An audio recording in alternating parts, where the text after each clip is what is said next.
Hello and welcome in this fourth edition of the series of webinar by Development Alternatives called Padhegi Wo To Badhenge Hum. Very simply put, literacy and how it empowers, emboldens, and contributes to the growth of women in our society. And we've been discussing things like how gender equality, financial inclusion, and livelihoods are impacted by literacy among women. We started this series about 5 weeks ago, and during this time comes the proof of why this whole campaign by Tara Akshar and Development Alternatives has been is the most important link between India's growth and the status of women literacy.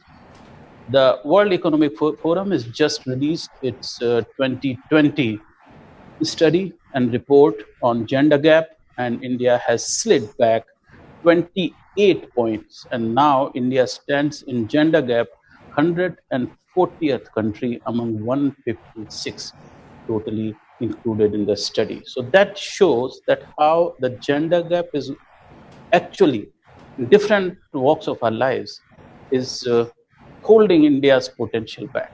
And that's what the theme of this webinar is, बढ़ेगी वो तो बढ़ेंगे हम, and on how to unlock women's potential in India.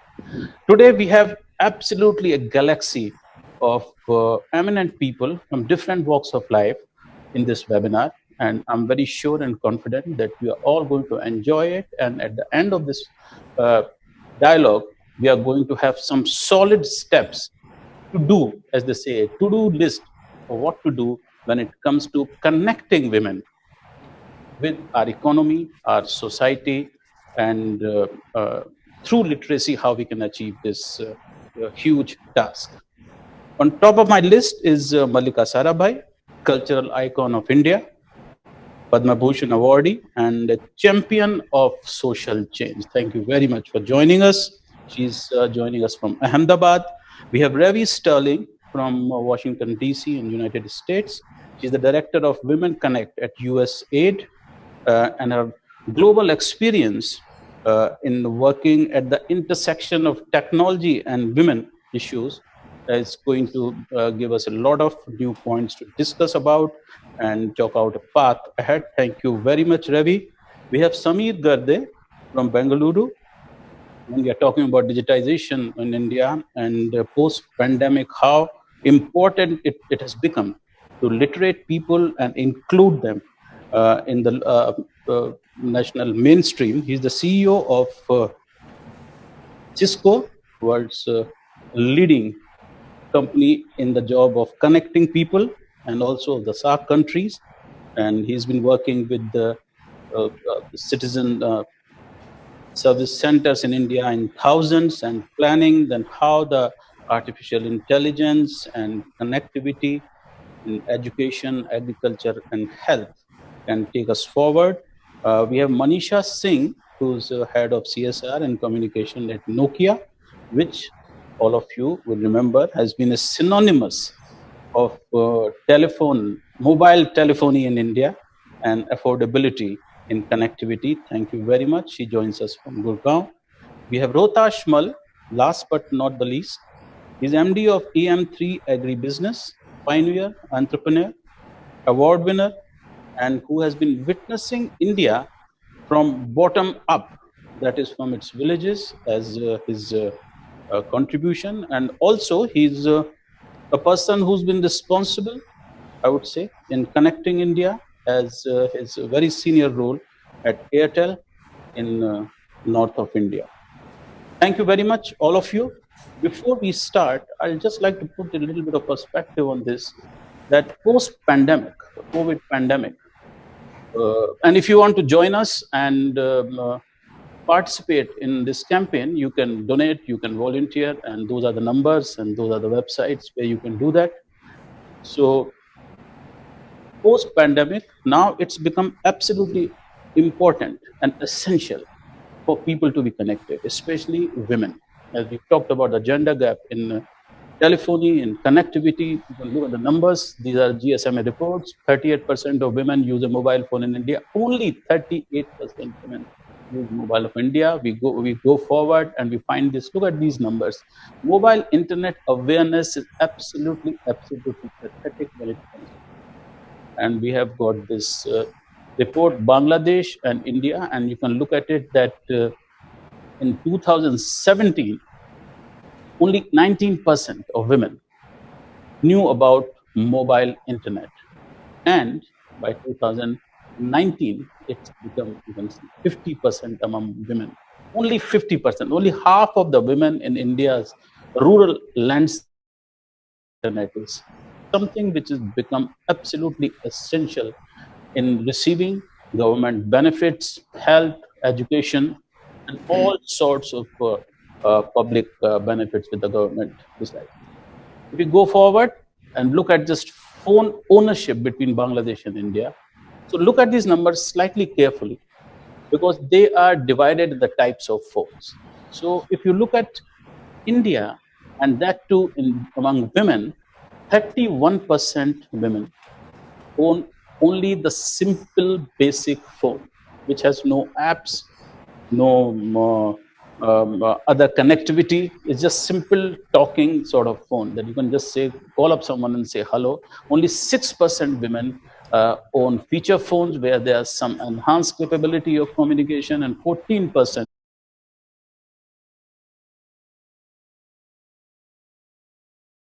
low base of women owning smartphones in India, only 14%.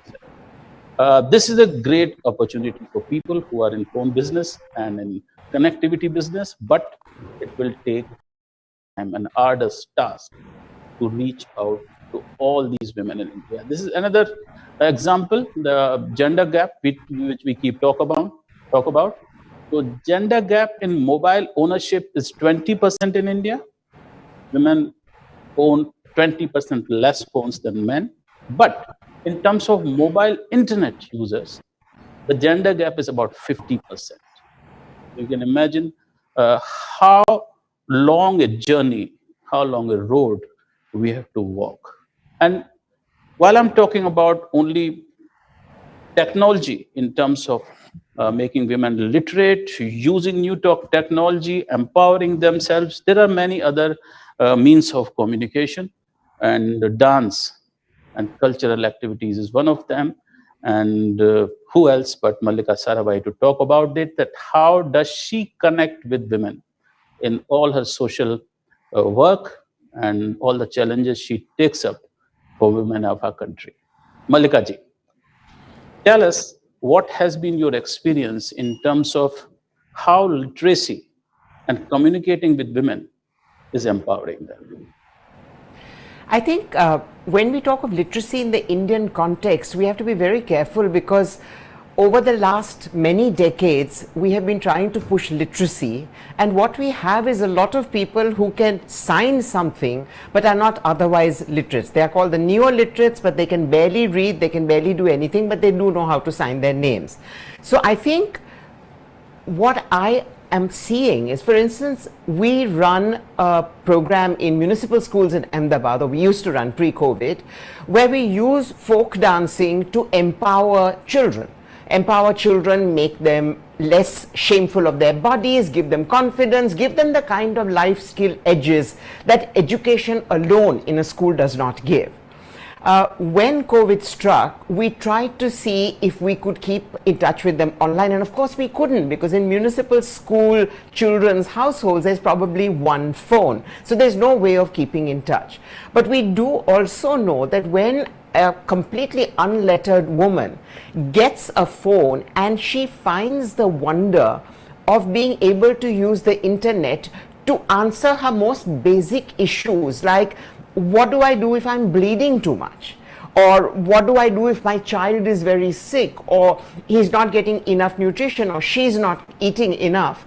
This is the kind of leapfrogging that we somehow need to put in place, rather than just saying she will be able not only to get in touch with her daughter-in-law, but she will be able to see a serial. I think the empowerment lies in making them understand that now the world is their home. It is not the four walls of their home which are holding them back. It's not the gungat that's holding them back. Suddenly they have the magic carpet which can take them anywhere without their father-in-law's permission, without their mother-in-law saying, where are you going, and so on and so forth. And I think this is really what we should be thinking about. Because if that can be done, then it not only gives them information and knowledge to help their... Absolutely. I'd move to Ravi Sterling now. Ravi, you worked in South Asia, in Africa. What has been your experience? And tell us some good, absolutely great stories that how literacy, connectivity has led to total revolution in women's life. Well, thank you. And thank you so much for letting me be part of this wonderful, distinguished panel. It's wonderful to be with people that really understand the urgency and critical nature, especially post-COVID, and the fact that we've been battling these gender digital divides since the very first cell phones and internet kiosks and, Gyandut and other things like this came, on the horizon 20 years ago. It has been a depressing space to work in. And when you do see things like this slip back of statistics, it does seem grim. And again, that is that huge opportunity, because we know around the world right now, as soon as communities are under constraint, as soon as they're in some sort of crises, the first thing we do is we take away women's power. We shut down opportunities for these things. This is what's always happened, and it's just simply cannot be acceptable. And efforts by development alternatives and panels like this really make that case that this is a time we cannot lose any more time. What I've been motivated all my 20 plus years in working in gender technology and development is the fact that all of these applications that everybody builds, these thousands of health and empowerment applications, I don't know women who use them. I know women that call me, they text me, they use WhatsApp, they want to know, what do I do? My child has had a nosebleed for 2 days now. What do I do? And I go, there isn't a health app in Kenya that covers that. I think I've funded 20 of them. So you realize the disconnect between the information that women really are able to access and trust.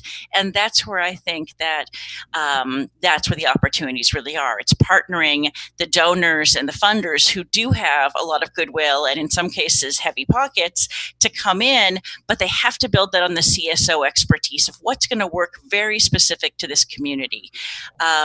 In doing this work, the biggest successes I've ever had have been trying to understand the social norms that keep women underconnected and disconnected and thus underempowered, because we know that if women are the key to sustainable development, and we have 60 plus years of research on that proves that, and yet technology is failing women, then any development in the digital space will just be uneven, and that's not development at all.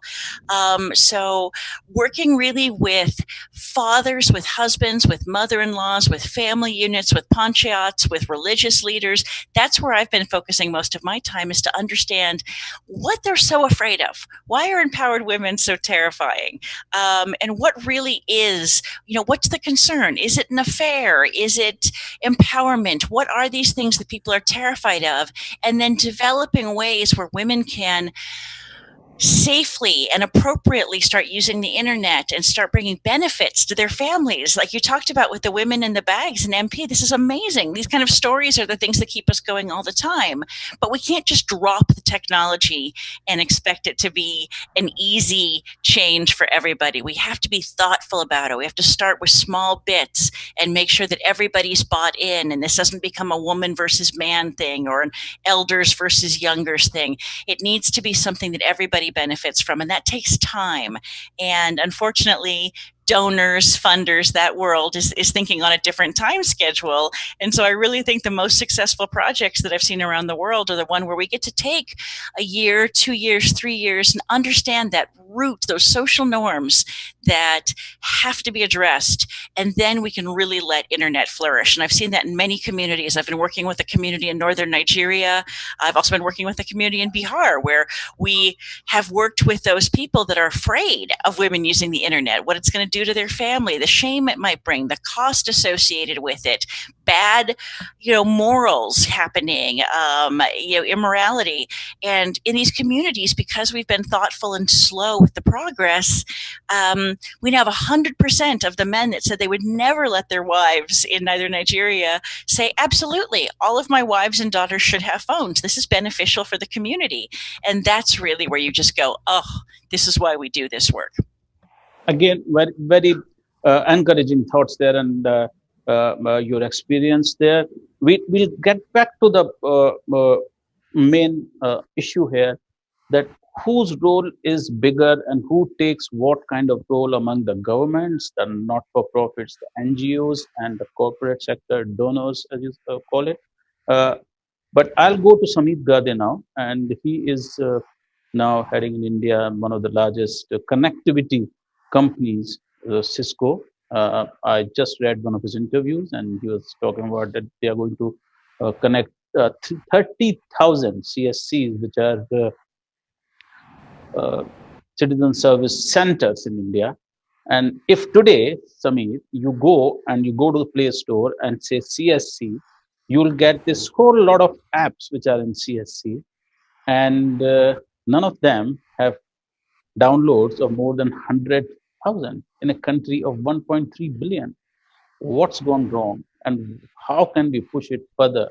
Because CSCs at one point of time were the linchpin of giving power to people in India in rural areas. Samir. Yeah. Hey, thanks, Pankaj, for firstly having me here, and congratulations to Development Alternatives for having this session. And it's very nice to see that we have 50% representation of women on this panel.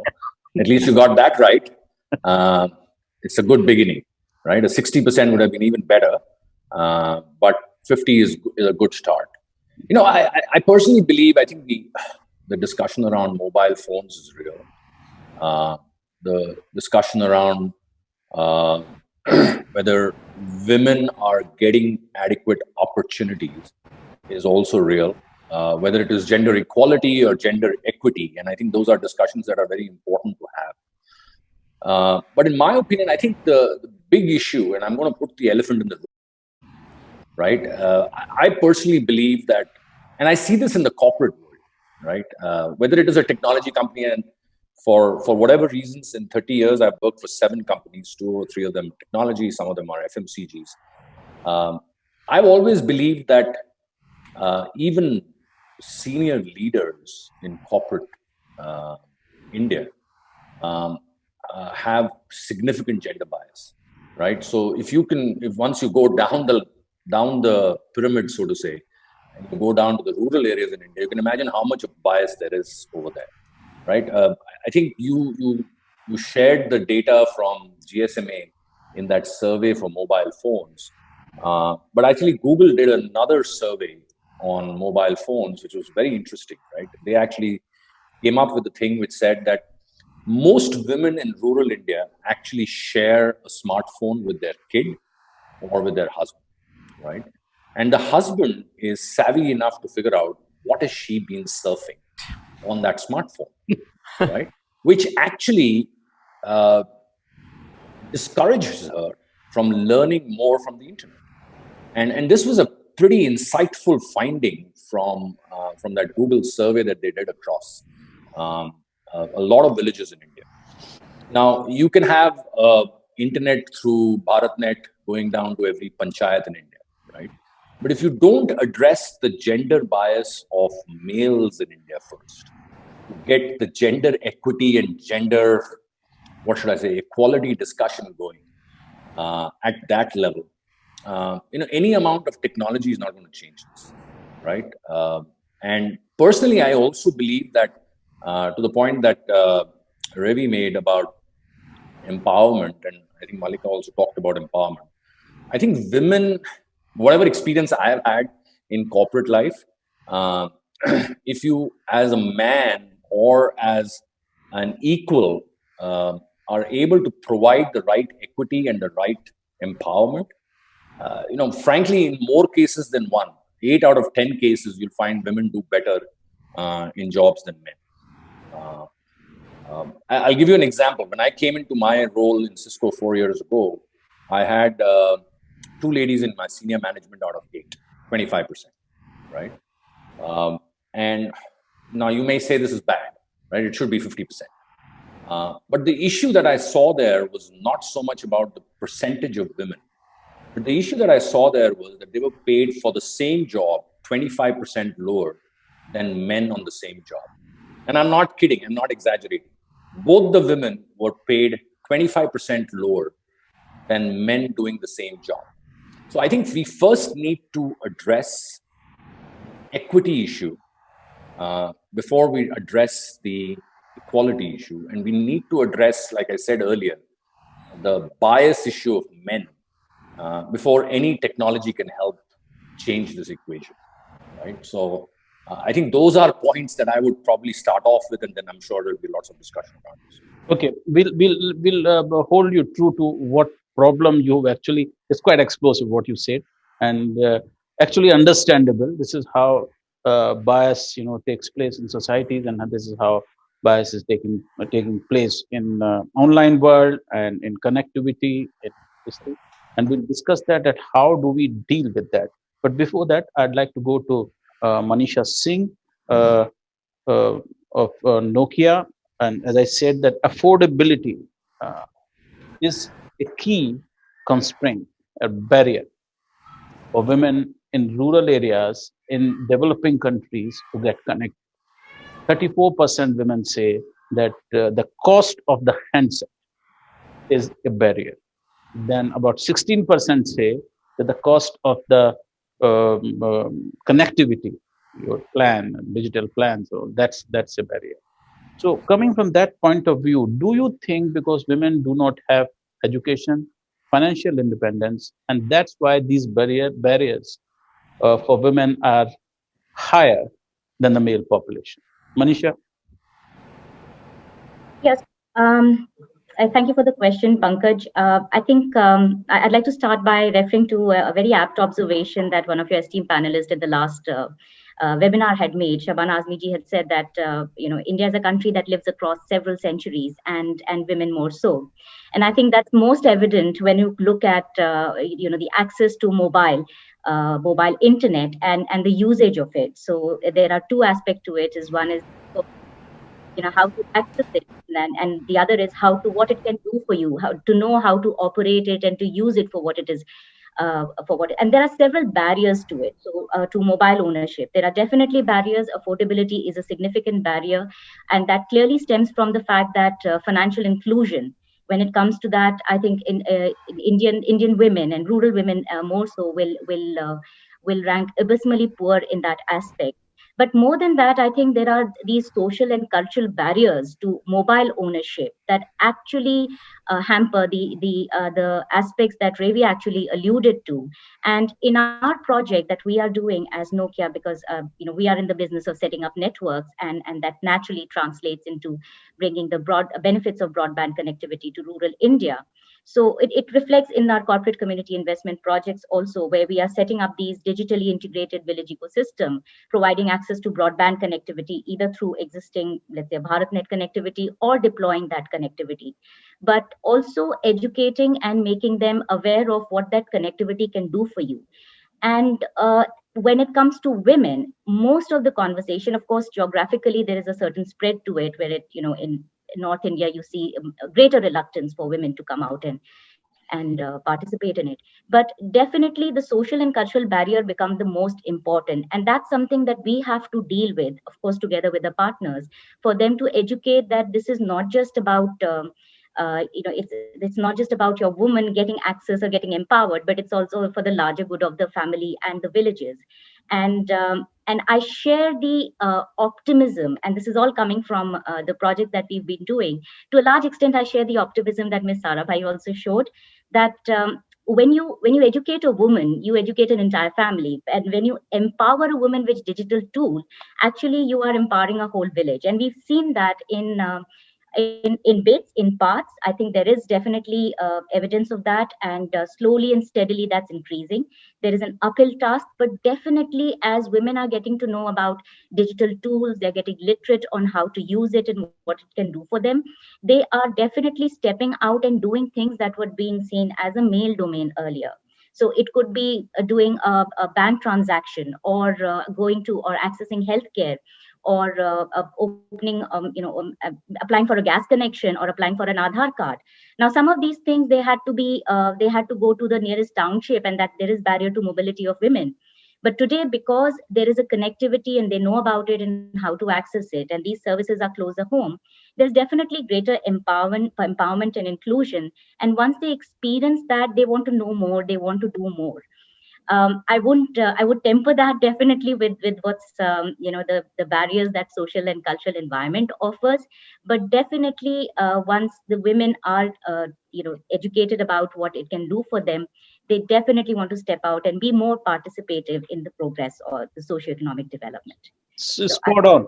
Because the next thing I was going to take up was some research that how Goa, and this is from the National Family Health Survey, latest one, that how in Goa, Kerala, and Sikkim, internet usage among women is more than 50%. And these are all the states which have a higher literacy rate.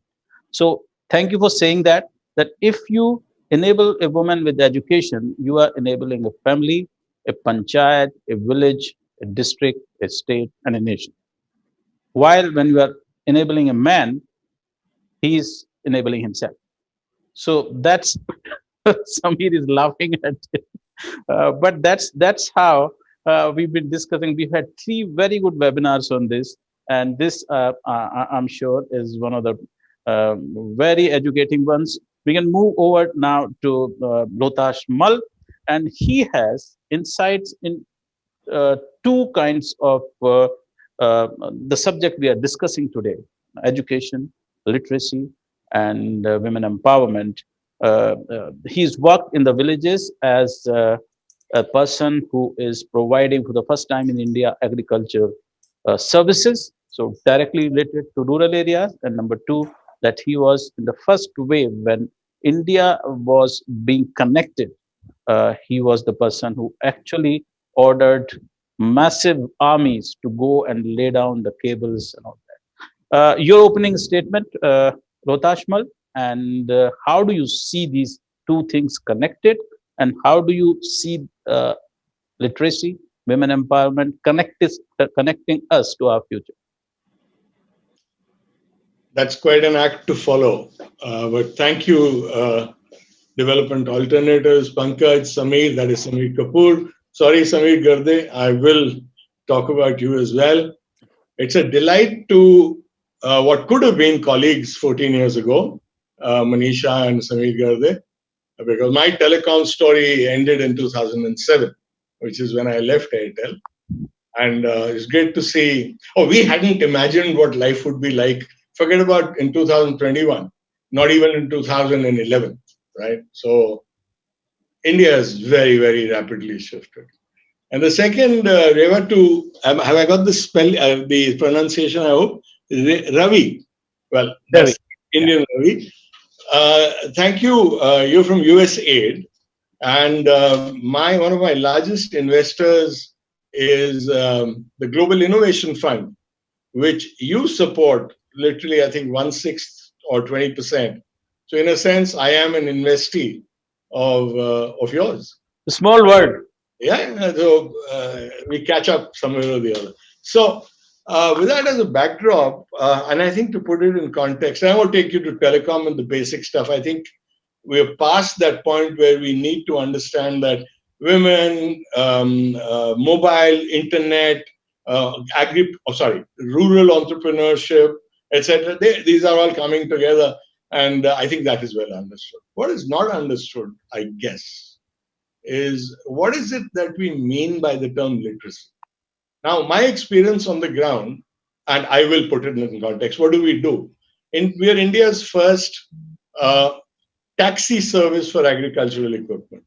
We, just like you order a taxi, you order my services, my equipment will show up with an operator, finish whatever job you give me, I give you a bill, you give me the money, I go back.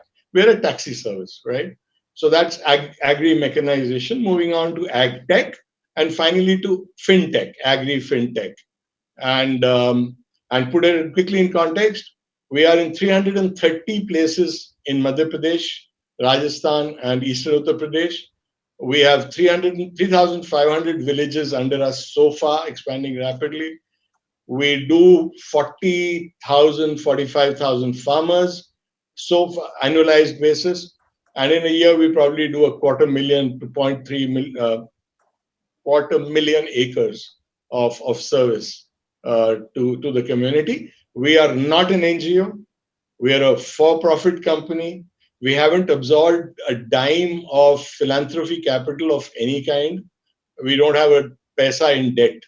So this is all equity money on a for-profit basis and so on. Quickly, that is the background. What's my big challenge out there? All technologies that we deploy have been there for a long time, right? We need a deployment model. We don't need a development model. We don't need to invent technology. Apps is easy stuff, right? What do you do with them? Ravi, you talked about, apps and so on and so forth. What do you do with it? How does it make the woman's life better? How does it put money in her, whatever? With saris, you don't have a pocket, but I guess, how do I put money in her pocket? Money in the pocket is equal to empowerment. The choice to make the decision choices, the power to make decisions. And that's quite right. You educate her but what's the pathway? Literacy first. I said in Hindi, okay, Kala Akshar Bhais Barabar. Now we've got to put light on the Kala Akshar first, and you press the right buttons, right? All bandwidth and all of the technology is meaningless. Second, I think this thing about feature phones and basic phones is overplayed. What is it that you can't do with SMSs that can be read and understood and triggered for various things? We're quite comfortable in the feature phone age, right? To get done what we want to get done. I need to get basic stuff done. That's good enough. I don't need a smartphone. If it's there, great. If it's not there, well, what I can't do is deliver agricultural knowledge, advice, this, that, but it's getting there. Every family owns a smartphone, right? And if it's a man farmer, he gets the advice. The issue is, what do we do with women? My ratio of women agripreneurs is a pathetic 0.33%. 0.33%. And with GIF's help, Global Innovation Fund, my equity holders, we've just launched a program of spending almost $100,000 in getting it over 3 years to 33%, which means that another 300 women entrepreneurs, will be probably at 1,000 centers by then. About 300 centers will be owned and run by women. This is a major program. And the money is coming out of our equity. We're not looking at handouts and philanthropists. And so there are a couple of elephants in the room that Sameer talked about. Men bias, right? Bang on. I agree with you. There are a few other elephants in the room. Assumptions. That you can't get this done without philanthropy. Why? Why doesn't it make business sense to get women on the job? It will make money. If your surmise is that this intervention will lead to a massive global GDP bump up, that global GDP bump up is seen at a village level or at an entrepreneur level. It's the sigma of all that comes into the GDP, right? So let's not go into big numbers. Let's go into the small number at the village level, the center level profitability owned by women. Can I put 25,000 rupees a month into not 25,000, doesn't happen in agriculture. It's uneven, it's lumpy revenue. Can I get 3 lakhs of rupees into a pocket, right? And that's what we're working on. So I'll just kind of wrap it up with, I think the problem centrally is imagining it differently. I think a lot of things, Pankaj, you talked about governments and so on. Governments dole out money. They like to throw money at a problem. Imaginations are severely limited what to do with that money. So I just leave it there for the time being. I hope I haven't provoked anybody into kind of pouncing on me, but that's my two. Okay, thanks. And the elephant in the room, you talked about many of these things, gender inequality, gender bias. One elephant in the room here is, and that's why Rotash's company has very very small base in terms of women entrepreneur, because in India, only 13%, 13% women own land. So his base is very small. He has to choose only for 13% of women who own land, because he's providing agricultural uh, services. And I saw Mallika Sarabhai shaking her head when those numbers were there. So the problem now, is it social, it's economic, it's what problem is this? Do we have to change laws in this country? Do we have to change attitudes? Because social change takes a very long time. It's not a quarter to quarter thing like you can measure in an Excel sheet. These are social changes. Women owning more land has to be one of the main thrust of our policy towards giving enabling more women in the hinterland. Mallika Sarabhai, do you think, are we doing enough, and how we can do more? Pankaj, in a patriarchal society which is unequal, caste-based, uneducated, illiterate and frightened, these things have to be dealt with on a variety of different levels. I'm going to share with all of you a film on gender injustice that I've just made that has been shared already in over 10,000 children's homes. And we are hoping that by things like that, education and parenting would change. But the point is that one of the places that I am working on is to tell every mother that by bringing up her children not gendered and not religious and not communal, she is already creating a huge change. So if every mother is told this, and educated mother, don't even go into the rural areas, because educated middle class mothers are as gender biased as anybody else, perhaps even more so, because they can afford to be. In rural areas, women have to work whether they own the land or not. I don't think more laws are necessary. I think the laws are in place. Perhaps barefoot advocates are necessary who will fan out into the villages and tell the women how to get the rights so that their names are on the farm's papers. But given that, I think any of this has to be a multi-pronged approach, because as several of the speakers have said, it's not only one thing that is stopping the revolution. Having said that, I'm still saying that if we can do small things, it changes hugely. I'm going to give you one example of Haryana, which must be one of the most prejudiced states in this country. One film of one father training his daughter to be a wrestler has completely changed the state.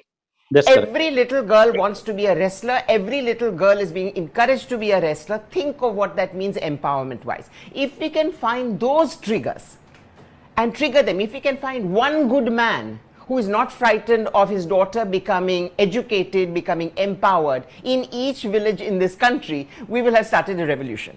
Wonderful. We'll try to play the video which you created. Just bear with me for a second.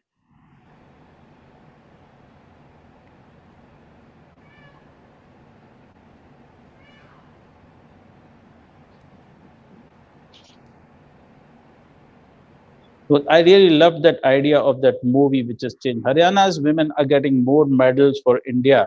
Absolutely. But the whole idea that wrestling, not only empowered but physical. I mean, that's how social change happens. And I think this is. Sorry, they put up this land holding thing. Look at this. Operated by women, 2.7% in Chhattisgarh, Rajasthan 3.8%, and Gujarat, where you come from, 4.3%, Madhya Pradesh 5.8%. I mean, this is pathetic. I mean, this is and Let's face it that in Indian hinterland, your land owning is directly connected to your ownership of other goods, be it tractors, be it equipment, or be it your handsets or mobile phones. Let's try to have that. Do we have that video of Malika Sarabhai, or we don't have that? Okay, fine. We'll take some time, but let me go forward on this and take this forward. That okay, we need to have sociological change. Sociological change, as Ravi you said earlier, it takes a very long time. It's a very long-term investment. And I was saying it's not quarter to quarter. It will not come in your Excel sheet. It won't show. Uh, uh, so coming back, in your experience and your work, you've done a PhD on the subject. Which component of the society, government, non-profits, NGOs, and corporates, who should take the lead and who should push this change more?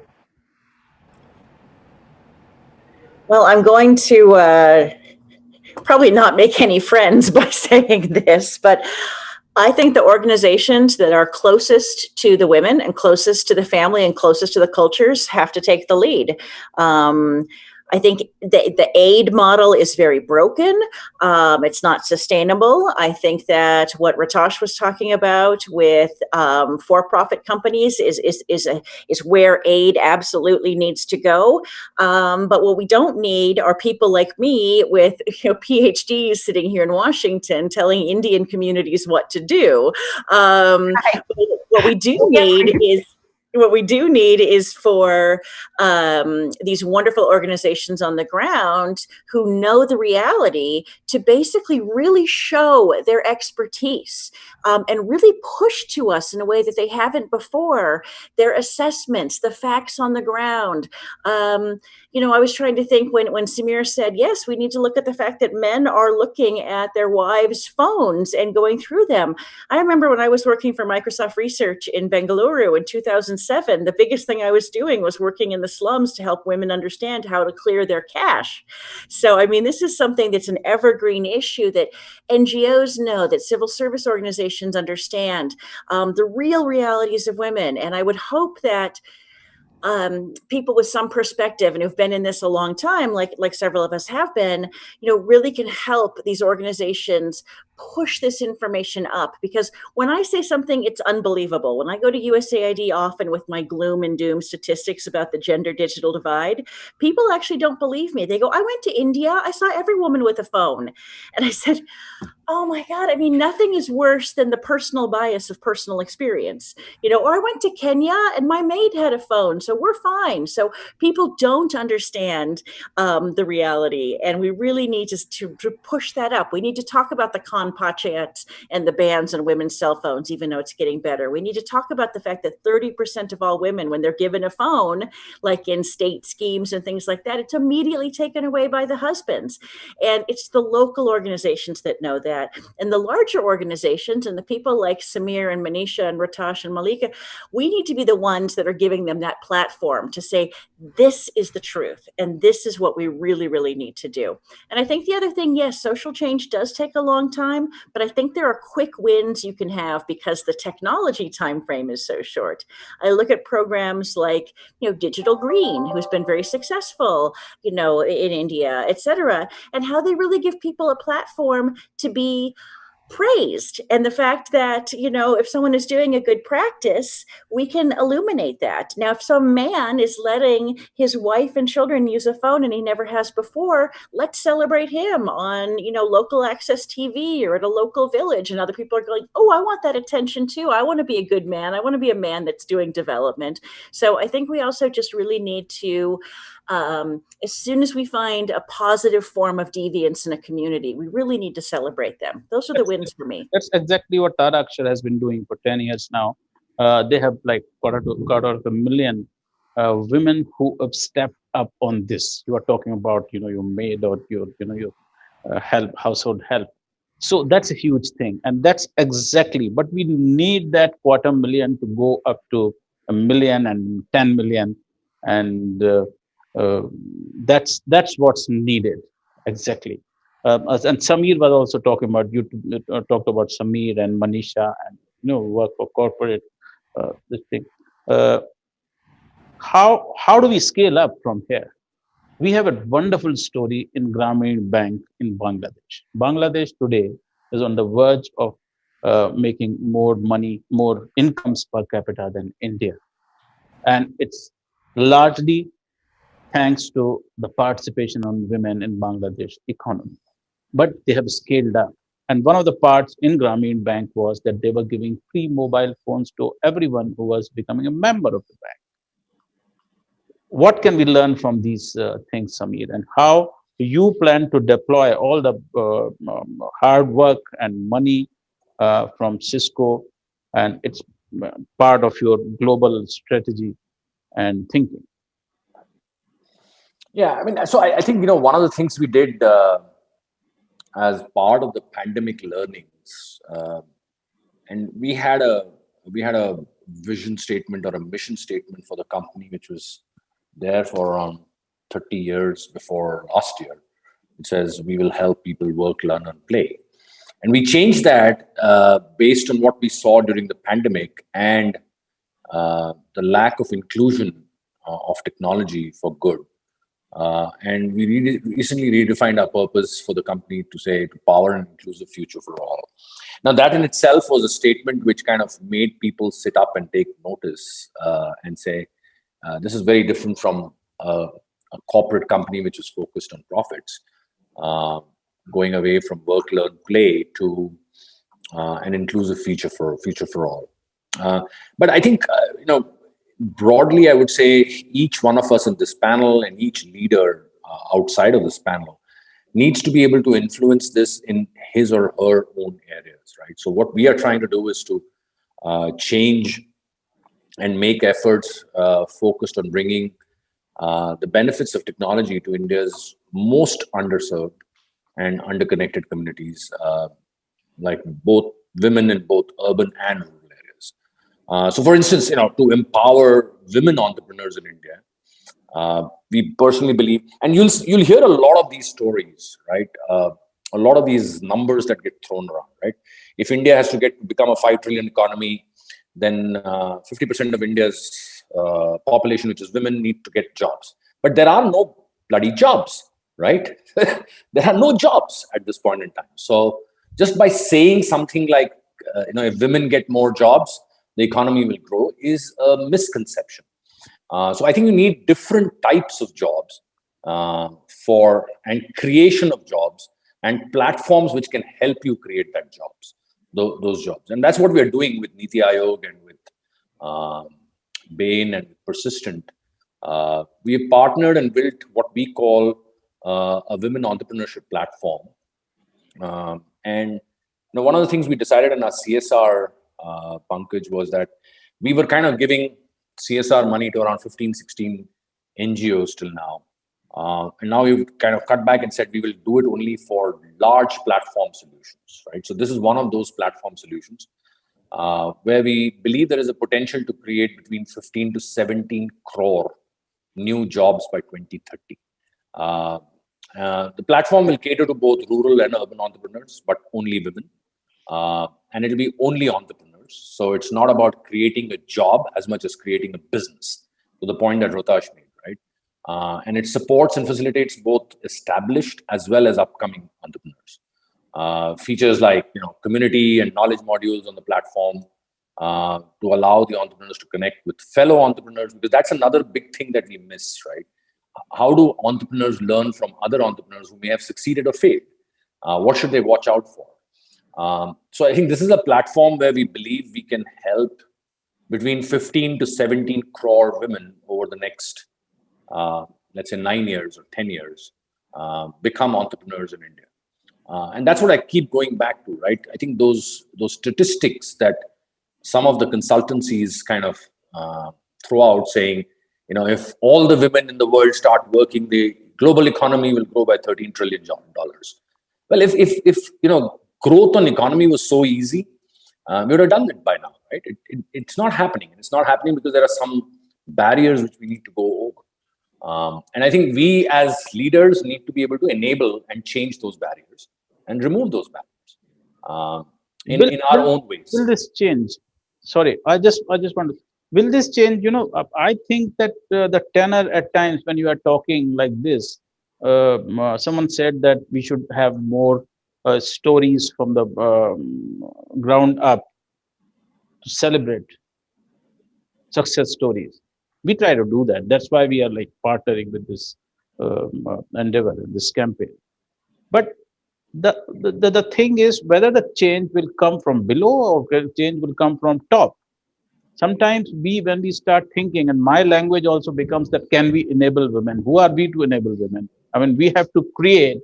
I mean, we can't say so that. Pankaj, let me just put one point here, and I'm sorry, I don't want to hog any more time, but very simple point, right? A developed economy like Australia has what is called a Federal Sex Discrimination Commission. I didn't know about this, right? I learned about this around 6 weeks ago. This is a lady whose task is to ensure that gender discrimination is brought down to the least. So there is somebody sitting at the top. So there is probably merit in thinking about this. Maybe a Malika or a Ravi or a Manisha need to be that commission in India, right? And help the government figure out things that we've been talking about for ages, like parliament quota for MPs. We've got caste-based quota. Doesn't make sense at all now. Why don't we have that quota? And maybe people don't agree with me on that, but I think we need to take some positive action in these areas, which moves the needle instead of just talking about it. Yeah, there's a law in India, 33% reservation for women in our elected representatives, but no one follows it. And laws are laws. I mean, there's no law against people not following the law. So that's very difficult. So that also has to come out from below, that there's enough people coming and asking for laws to be changed and laws to be implemented. Manisha, what has been your experience? And do you think that accessibility, the first thing is accessibility. If you don't have access to a smartphone, if you don't have access to basic education in our country, we've been talking about the fact that how 75 million Indians have again gone back into the poor level, just like $2 a day income and less. If we don't have that kind of a basic access, and this is what Samir is talking about, these are the people we need to reach to. How can we do that? Can we have like some sort of a balancing thing, roti, kapda, makan, which we used to say, and mobile phones? Do we need to like add those things in our attitude, in our school education, in our budgets of the local bodies, states, central? I would say why not? Because simply because UN also recognizes as right to internet or connectivity as a basic human right, because that actually enables access to other basic rights like right to education, right to healthcare. So if it's as fundamental as this, I would say that yes, we should look at something like that and definitely work at making it accessible, making it affordable. And to your point about, I think the point about literacy or lack of it, that might act as a barrier to using some of it. And I think the beauty of technology is sometimes it just helps you transcend the level of literacy.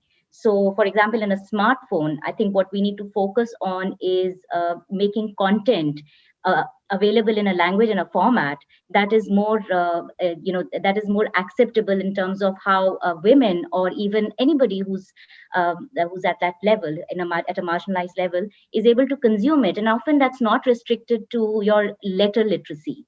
It could be visual. It's a visual medium. So, icons and all of this that can actually help transcend the regular challenges that one faces in the literacy at a literacy level. So that would be my 2 cents on this. Good. We are just entering in our last and very exciting round, which is questions from people. So all those people there, please send in your questions. I'm already getting some questions here, but before we go to that round, back again to Rohtash Mal about inaccessibility.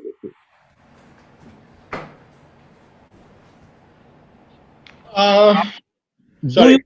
Do you think, Rohtash, that when all boats rise, all the boats will rise, that you make the rural India through agricultural services, goods, and information about that so much that all the agricultural related ecosystem gets strengthened, makes more money, and if they make more money, there will be more incomes, and the more incomes will lead to more possession of mobile phones and connectivity. Do you think that should be the approach, or it should be something which you provide like minimum support price? There should be a minimum support mobile connectivity. So I don't have a prescription. I only have my own answer. And so let me stay away from prescribing. But before I come to your question, and all boats rising, if it's a strategy of all boats rising with a wave, what have we done? Have we done anything at all? So, right, we've got to talk about a paradigm. That is, when the chips are down, some boats are rising, or when the wave hits a trough, some boats are rising. And why?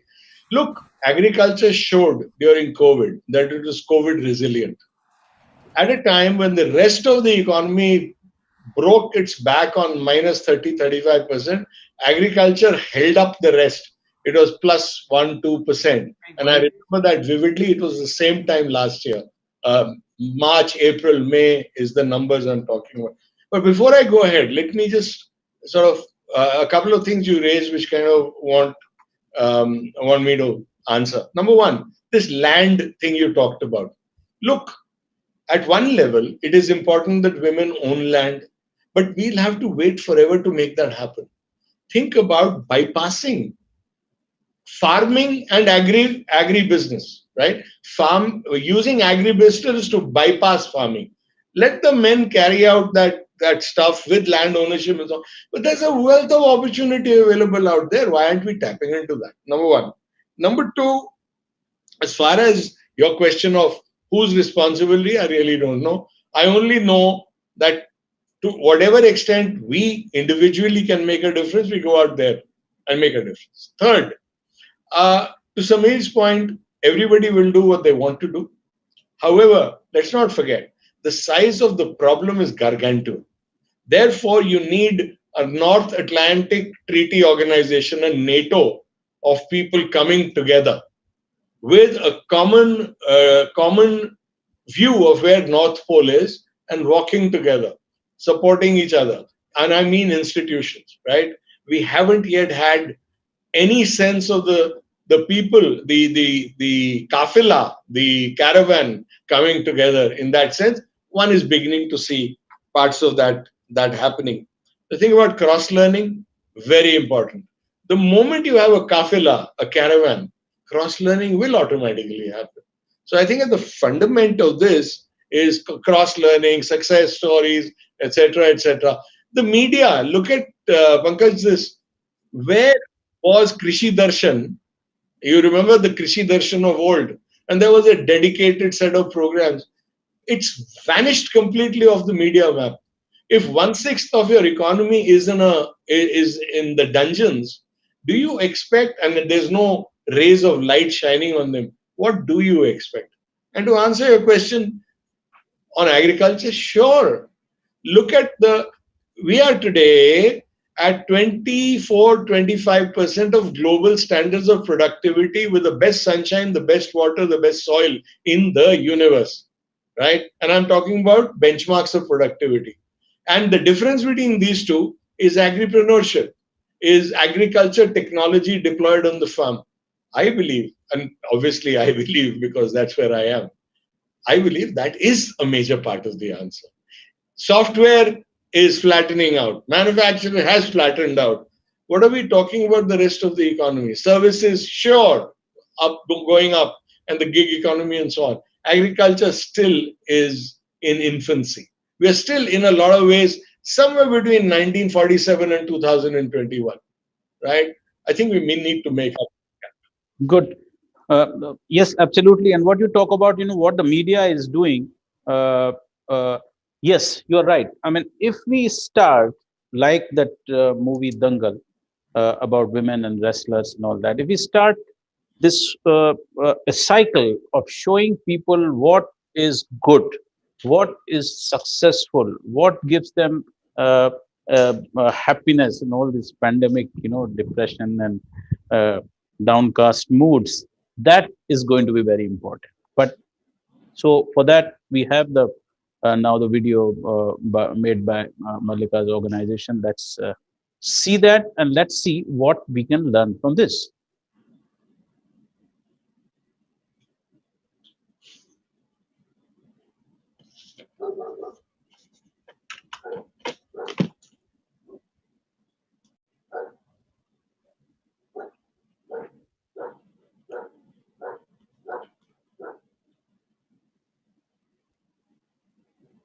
To play a game. I'm going to ask you to shut your eyes tight, like that. Yes, all of you. And I'm going to say some words and you will say what pops into your mind. Ready? Doctor, surgeon, anthropologist, marine biologist, nurse. Okay, isn't this what came to your mind? But what if this is what is gender injustice? This is gendery, and we have all part of it. You know, when you first see a person, you see girl or boy, man or woman. And with this comes this whole host of adjectives. If it's a man, strong, determined, taking decisions. And if it's a girl, delicate, serving, polite, smiling.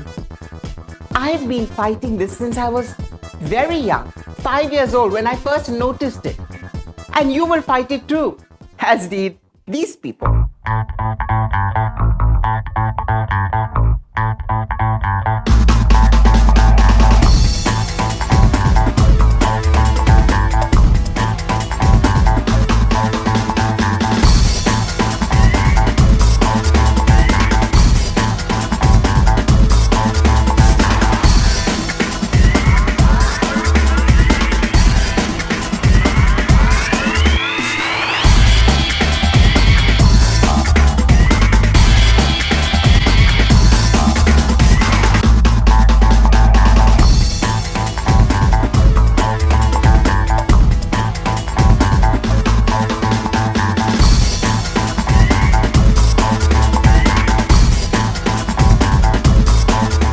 Stereotypes. We have them all around us and we live with them. If you're a girl, you are this, this, and this. If you're a boy, you are this, this, and this. But hey, we don't have only one identity. Yes, I'm a woman, but my favorite color is green. I love pizza. I do not like football.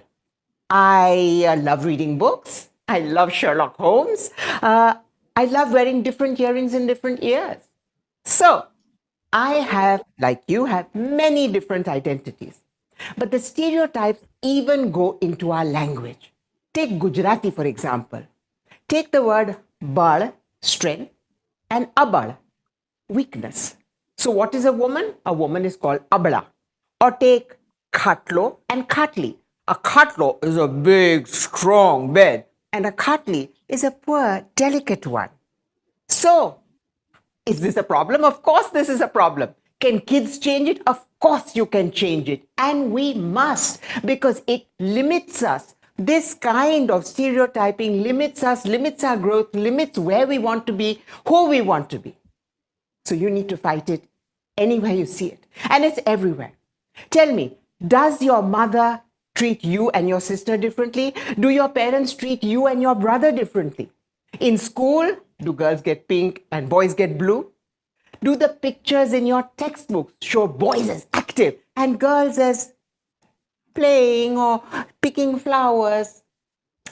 So, wherever it is, question it. Do not limit yourself to these words. Scream it out, change it.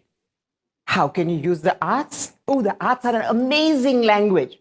I'm going to take you to Gully Boys. Yes, I worked with them to talk about gender all across America. Dhimmi, tak jannu tak dimmi tak jannu tak dinatam tak dinatam tak dinatam. Be quiet, stay still, don't chill, think not, मुंह बंद करके सुन तू सबकी, रखना है मान, चुप करके रखना है मान, चुप करके रखना है दुनिया का मान, चुप ताकिटा quiet, चुप ताकिटा be quiet, चुप ताकिटा चुप.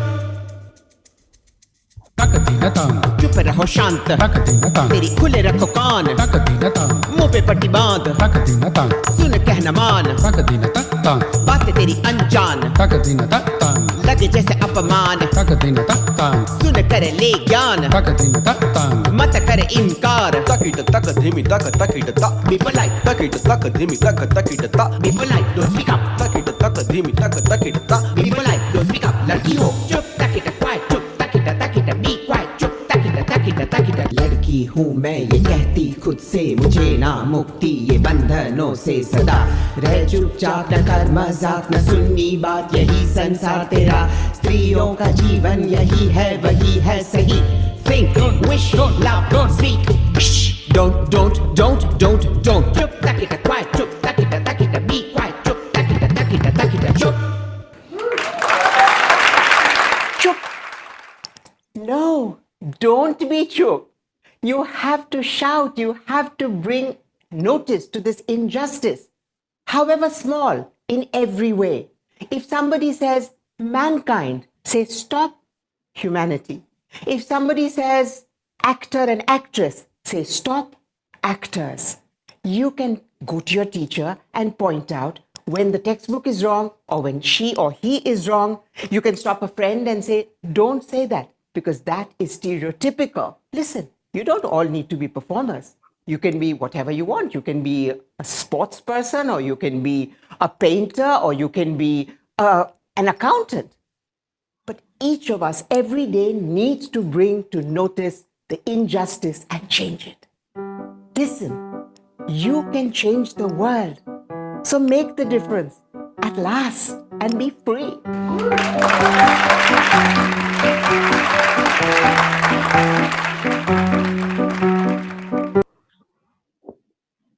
Thank you. Awesome.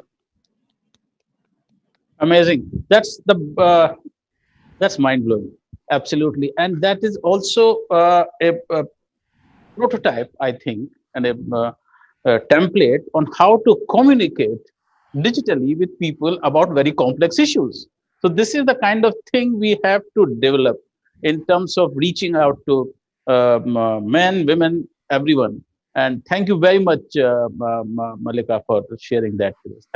Thanks a lot. We are now getting questions.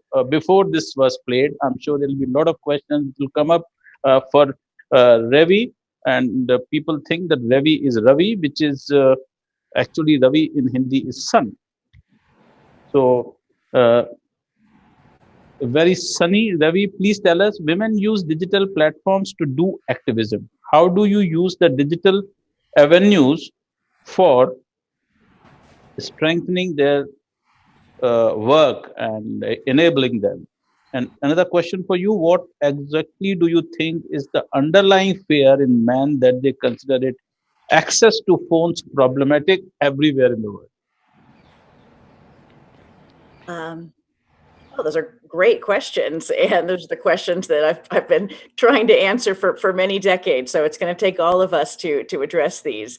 I think in terms of platforms for women's activism, things I really love looking at are programs like Gram Vani, other programs, across India that have really taken women's voices and given them a safe place, but also technology itself isn't, we always just say, oh, it's just a tool. It can be used for bad. It can be good. But what I've noticed in my research over 20 years, mostly when I was a professor in academia, was how empowering the actual use of technology is for women.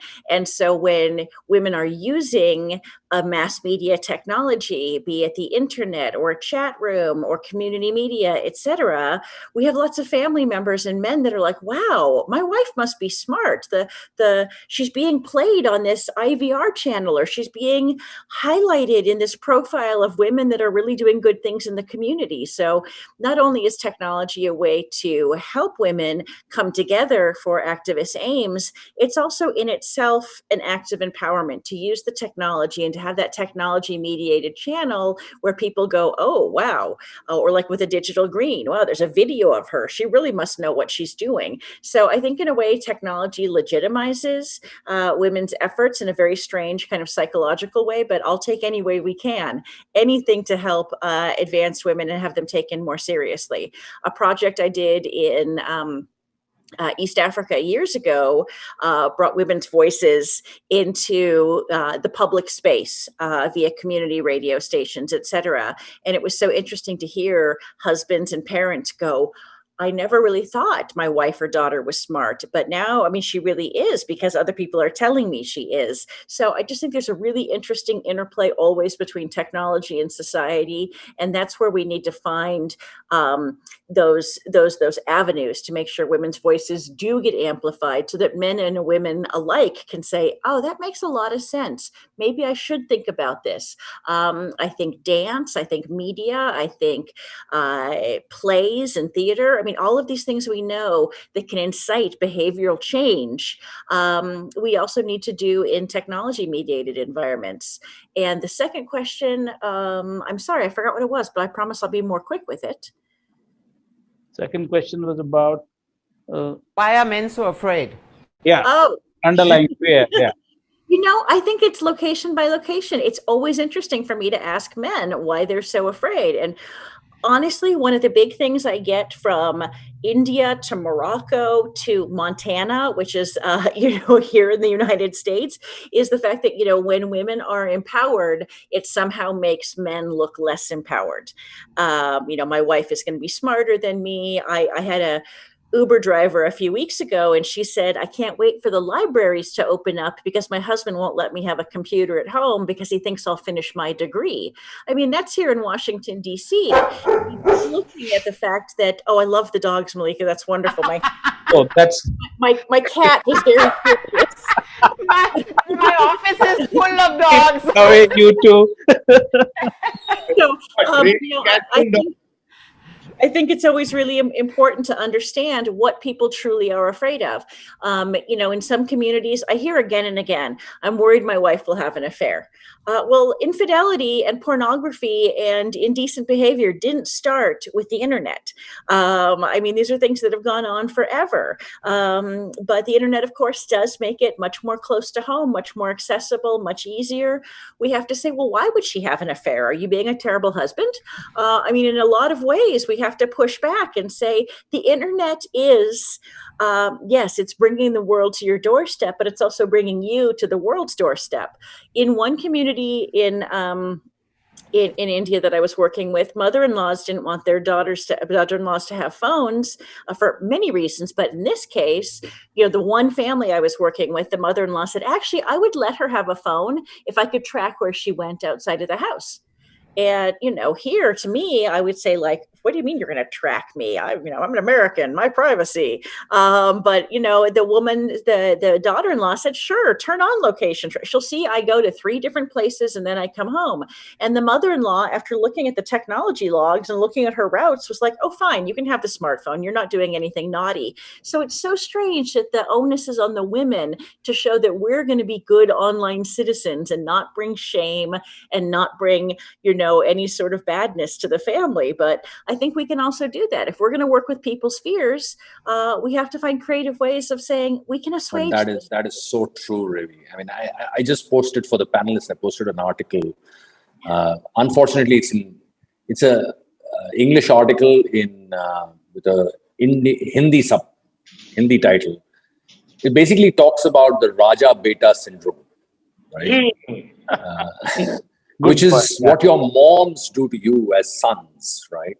Now, I don't want to blame my mom for this, but or anybody's mom for this, but it is so true, right? If you and your wife both come back from office and the man of the house goes and gets the tea for everybody instead of the wife, then the mother-in-law will say something like, "Bada gharelu bana diya ladke ko."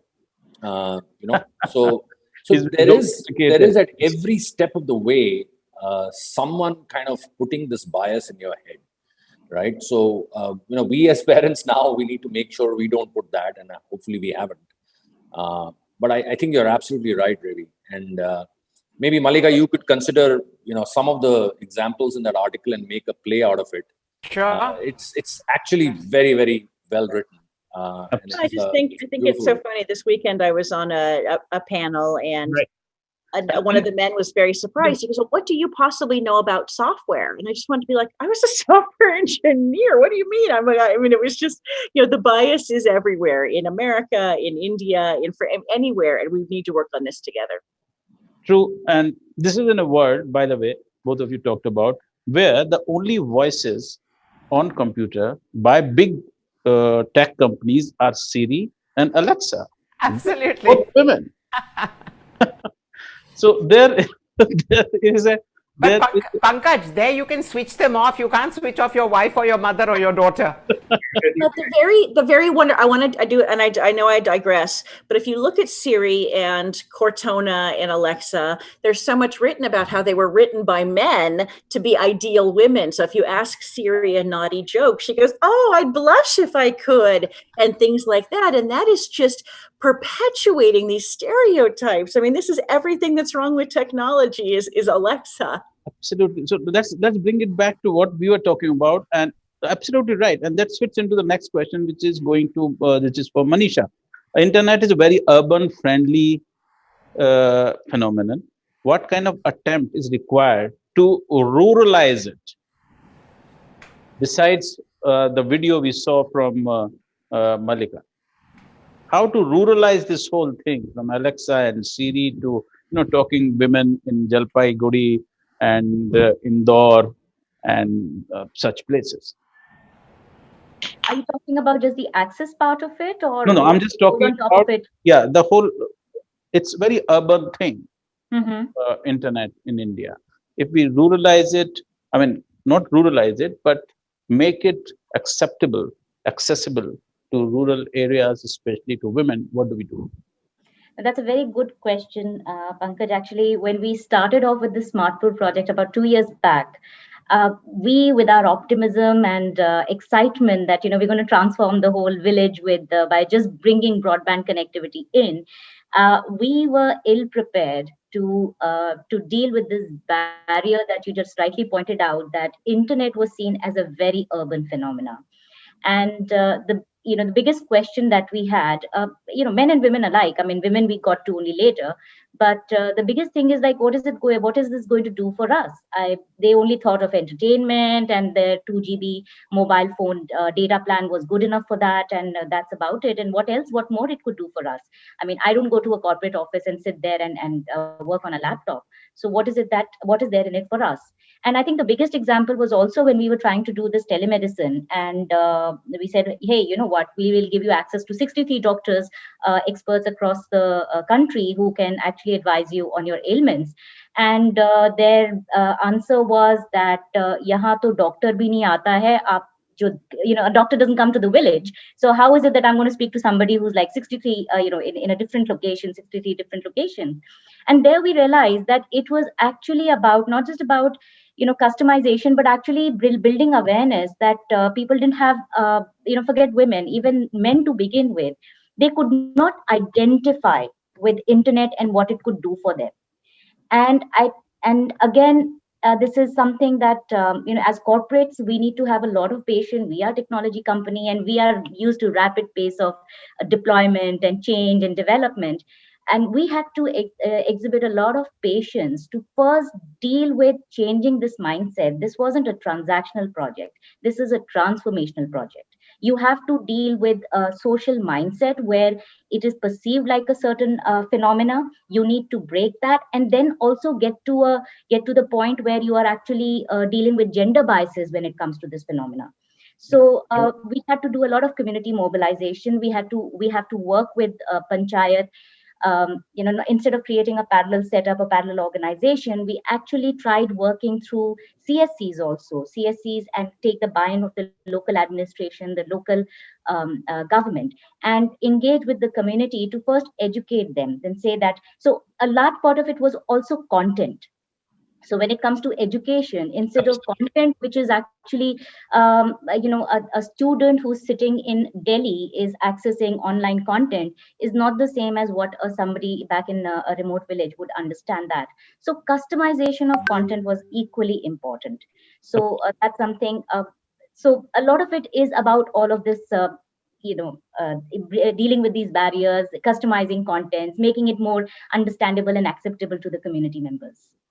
That question goes to Rohtash. There's a question. Large number of women contribute to agriculture ecosystem.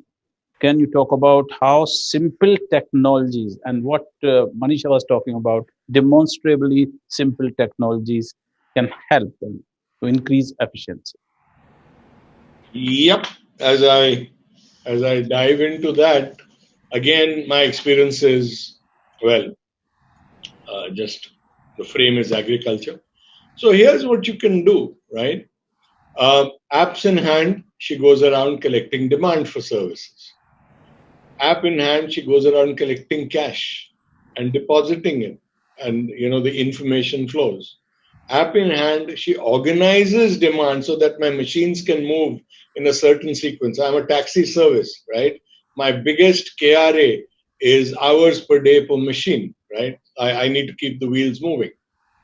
So just imagining that. Now we're talking about women getting orders, because at the farm level, there's a reticence about using the app so far. It'll get there. So you are actually using an intermediary, a woman intermediary. Right? And frankly, in terms of credibility, that adds so much more, right? You're not a local lady going and getting this done. I don't have to be someone from another planet. She's representing me. She belongs there, right? And she organizes an order, puts it on the app. It moves to the nearest fuel pump to be delivered to that farm for cash, and so on. Now, the land story goes, she doesn't have to be on the farm with a Do Biga Zameen equivalent. Sorry, that's an old movie. But, she's not under a yoke to pull the plow, so to speak. This is hardcore money movement, order movement, etc., etc. Now, as they get better at this business, how about in year 1, 2, and this is how we're imagining it, centers that are not only have equipment there, but the equipment is adapted. Wow, I love that music. I actually mean that. So the equipment is adapted for women's sizes, right? Because tractor, levers, clutches, gears, and so on, they're made for women. They're made for men and dimensioned for men, right? It needs minor modification. So part of the dream is actually machines that are run by women, taxi drivers. You already have them here in Delhi, a dozen, 2 dozen. Why not on the farm? And so that's the imagination. This is where we are. And that's how we need to travel. Good. That absolutely takes us to the end of this program, where the two leading attractions have been Mallika's dog and Ravi's cat. What are their names? It's raining cats and dogs. So that's it. And thank you very much, all of you who've been watching it at Development Alternative website, at the Go News website, and all our social media platforms. Please tell your friends and your colleagues about this campaign, and this is how you can join this campaign. And next 2 episodes of this webinar are going to be on women and health and women in gender justice. So that is coming up 2 weeks from now. Every alternate Monday, we are going to continue this series of webinars. So today, Manisha, Ravi, Sameer, Rotash, Mallika, thank you very much, including your cats and dogs. That's it for today. Thanks a lot. Do join us later on Development Alternatives. Connect with us, and we'll keep doing this work. As everyone said, that this kind of change takes a very long time. Thank you. Namaskar. Thank you, Pankaj. Thank you, everyone.